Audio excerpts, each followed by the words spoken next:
Баршаңызға сәлем қыздар. Бүгін сіздерге өте дәмді куриный стрипсидің рецептімен бөлісемін. Міндетті түрде видеоны соңына дейін қараңыздар және менің YouTube парақшама тіркелуді ұмытпаңыздар.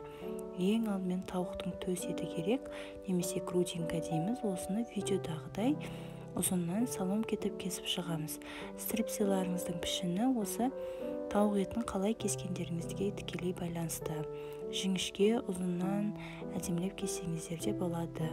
Мен салом кетіп сәл жуандау етіп кесіп шықтым. Енді осыған 2 жұмыртқамызды саламыз. Одан кейін бір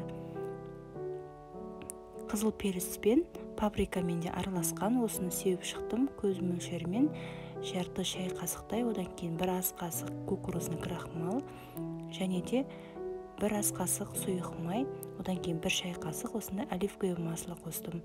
Бұны қоспай қоссаңыздар да болады. Енді осыны араластырып тоңазытқышқа 2-3 сағат немесе 4 сағатқа дейін қалдырсаңыздар болады. Тауығымыз дайын болғанша соус дайындаймыз. Енді осылай соусницаға аздап айран қостым.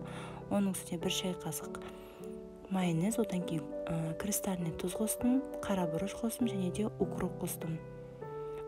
Енді бір чесногымызды осылай жақсылап езіп, соусқа қосамыз да барлығын жақсылап араластырамыз. Мінекей, соусымыз дайын болды. Енді кляраға мен чипси мен панировочный сухари қолдандым. Чипсиді осылай оқтаумен жақсылап үгітіп шығамыз. Қатты қоқым етпей, сәл ірілеу қылып үгітсеңіздер болады. Мінекей, тауықтарымызды еттерін алып, осылай чипсиға аунатып, табамызға қойып шығамыз. Осыны духовкада пісіреміз 180 градуста 20 минут, 15-30 минутта пісіреміз. Әркімнің өзінің пешінің жағдайына қарай, менде бұл 20 минутта пісіп қалды.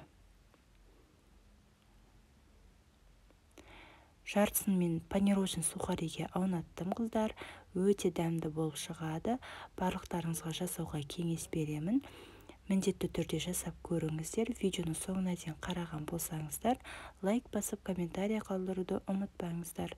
Баршаңызға ас болсын.